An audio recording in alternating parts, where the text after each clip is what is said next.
பெஞ்சல் புயல் காரணமாக பெய்த கனமழையால் திருவண்ணாமலை, விழுப்புரம், கள்ளக்குறிச்சி உள்ளிட்ட மாவட்டங்கள் கடுமையாக பாதிக்கப்பட்டுள்ளது. இந்நிலையில் மக்களவை எதிர்க்கட்சித் தலைவர் ராகுல் காந்தி ஆணைக்கு இணங்க பாதிக்கப்பட்டுள்ள மக்களுக்கு கரூர் மாவட்ட காங்கிரஸ் கமிட்டி, கரூர் நகர காங்கிரஸ் கமிட்டி சார்பில் அத்தியாவசிய பொருட்கள் அனுப்பி வைக்கப்பட்டது. கரூர் ராமகிருஷ்ணபுரத்தில் உள்ள காங்கிரஸ் கட்சி அலுவலகம் முன்பு மாமன்ற உறுப்பினர் ஸ்டீபன் பாபு தலைமையில் புயலால் பாதிக்கப்பட்ட பொதுமக்களுக்கு 1000 பெட்ஷீட் மற்றும் துண்டுகள் மற்றும் நிவாரண பொருட்கள் அனுப்பி வைக்கப்பட்டது. அப்போது மாநகர தலைவர் வெங்கடேஷ், சேவாதள மாவட்ட தலைவர் தாந்தோணி குமார், மத்திய நகர பொறுப்பாளர் கண்ணப்பன் உள்ளிட்ட நிர்வாகிகள் உடனிருந்தனர்.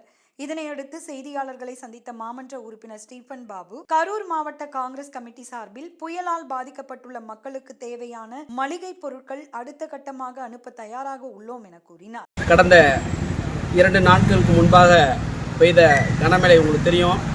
பெஞ்சால் புயலால் பாதிக்கப்பட்ட திருவண்ணாமலை, விழுப்புரம், கள்ளக்குறிச்சி ஆகிய மாவட்டங்களுக்கு எங்களுடைய அன்பு தலைவர், நாளை பிரதமர் திரு ராகுல் காந்தி அவர்களுடைய ஆணைக்கிணங்க நாங்கள் எங்களுடைய கரூர் மாவட்ட காங்கிரஸ் கமிட்டியின் சார்பாகவும் கரூர் நகர காங்கிரஸ் கமிட்டியின் சார்பாகவும் இன்றைக்கு அந்த புயலால் பாதிக்கப்பட்ட மக்களுக்கு அத்தியாவசிய தேவைகளான பெட்ஷீட், துண்டு மற்றும் நிவாரணப் பொருட்களை எங்களுடைய கரூர் மாவட்ட காங்கிரஸ் கமிட்டியின் சார்பாக இன்று அனுப்பி வைக்கப்பட்டது.